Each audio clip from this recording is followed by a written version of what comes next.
தாவேகா நிர்வாகிகளின் பின்னணியை விசாரிக்கும் உளவுத்துறை.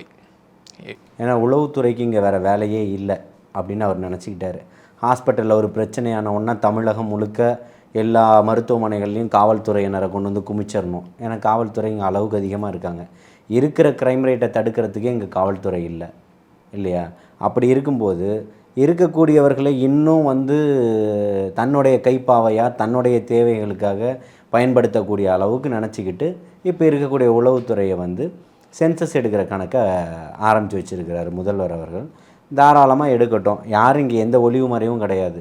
போனதுக்கு எல்லா ஆதாரங்களையும் தரத்துக்கு எல்லா தொண்டர்களும் தயாராக இருக்கான். புரியுதுங்களா? மண்டியிட்டு வாழ்வதை விட துணிந்து நின்று சாவதே மேல்ன்ற முடிவுக்கு வந்தாச்சு.